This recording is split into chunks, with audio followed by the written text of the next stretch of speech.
Alrighty, CNT125, Chapter 11 on Access Control. This is one of two chapters in our book on security, but some security topics have been spread around a little bit. So sometimes we're filling in the gaps here or adding new topics too.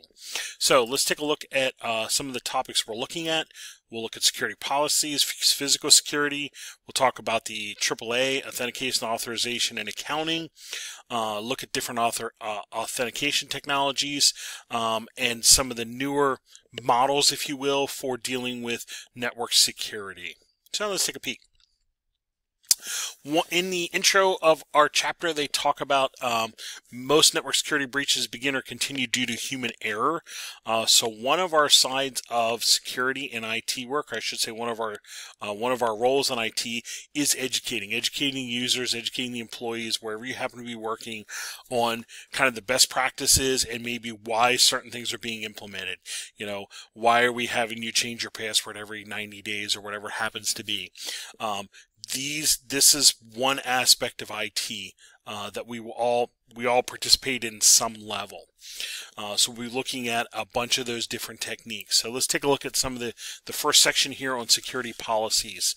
Security policy identifies security risks, goals, risks, levels of authority, designated security coordinator member teams responsible for various aspects of. It shouldn't be specific on, hey, this server does this, this Windows server blah blah blah does this. It has to be more of a what should be done, and that's why they give you an example down here of setting a network-wide security policy that prompts users to change their password every 3 months. Not specific on the hardware or the OS or anything like that, because that might change, but the overall what needs to get done or what should be done is the part that should be in your security policy and communicated. Typical goals for security policies include the following: ensuring authorized users have access to what they need, the appropriate resources they need, prevent unauthorized access, so people that are not part of the company not able to log in, protect sensitive data from unauthorized access, so people that are like hacking in, but also prevent sensitive data from not the correct role in the facility. So if I'm just a regular employee, I should not have access to payroll data, if you will, that sort of thing. Prevent accidental hardware or software damage. Yeah, somebody accidentally, hey, I installed a USB drive, it's affecting the operating system and so forth. And also preventing intentional hardware or software damage, going into a closet, opening a rack, doing damage to hardware or so forth that's in there. Creating a secure environment. Yep. Creating each employee's responsibilities in the role of security, making sure you log off, make sure you change your password, make sure you follow the password policy, and then also have employees sign a consent to monitoring form. As information is moved around the network, things need to be logged, so your employees need to be aware that this is being done. We need to log as things are being moved around, saved, etc. Bring your own device. There's various forms of bring your own in facilities, whether it be a company or a school. There's various forms of, so they bring your attention to a couple of these different things. Bring your own application, bring your own cloud, bring your own technology, choose your own device kind of thing. So these are some terms you want to be familiar with.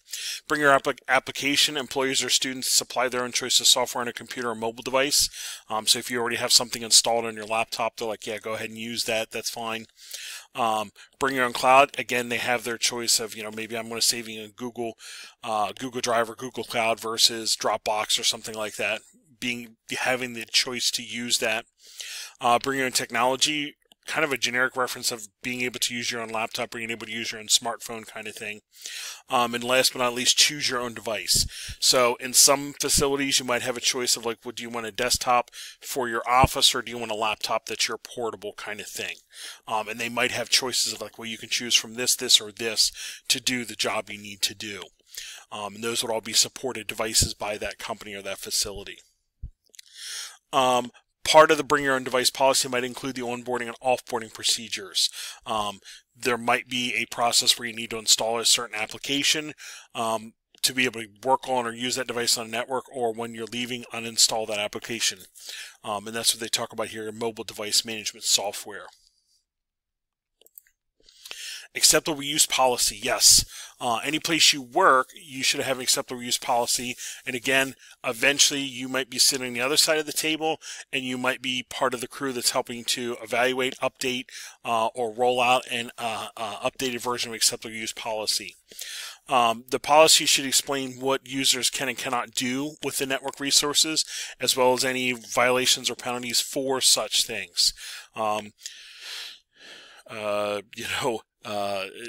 Potentially trying to do damage to a company-owned device or company-issued device. What might the penalty be, or what the violation might be? And employers should not assume that the employees know what is permitted and what's not. As technologies, as threats change, you need to update the employees and let them know that, this might have been okay before to, just plug your USB drive into the front of your computer. Now you can't because of bringing in viruses, malware, that sort of thing into the company resources. I need to communicate to the employees maybe why this is such. Some restrictions might include use company resources for your job, not personal. Be aware of activities on the network can be and are monitored. Report suspected compromise of confidential data. Always sign off or lock a device. Don't do anything illegal using company devices. Don't try to circumvent network security. Don't market products. Don't forward spam. I think that's a less of an issue today. Most people recognize spam and will usually delete or file away. But there's a point in time that people would forward along these, hey, add your name to this, and they would forward along, and it really was spam, or maybe the beginning of a phishing type email. Don't violate copyright, trade, etc. Those things. Don't install or distribute pirate material. Don't copy, digitize, or distribute copyrighted material. Don't export software, technical information, or encrypted technology. All these things would be potential in acceptable use policy, depending on the facility and where you're working. I put a link out here to the college's acceptable use policy. If you log into My Hack and go over to the Student Success Resources, there's a link to the student handbook. If you open the student handbook, actually the college catalog, excuse me, if you open the college catalog, there is actually an acceptable use policy for the college. If you go to college policy, college catalog, college policy, technology use, this lists out the things you should and should not do. Now, being a school, it might be a little more permissive than other facilities because we are learning, but there is still some restrictions on what we're able to do, what we're not able to do with our network resources. In some facilities, you might actually be signing a non-disclosure agreement.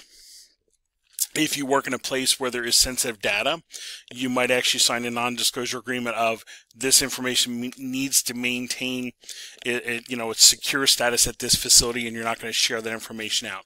And it could be as simple as working at a hospital and having health records, people's health records, that sort of thing. At a school, I'm not sharing out student, enrollment data. I'm not sharing out student personal information or grades or anything like that. That would be a level of secrecy, if you will, or security that would be implemented in a place like here. All right, so there's some policy information. When I come back in the next podcast, we'll talk physical security methods, if you will.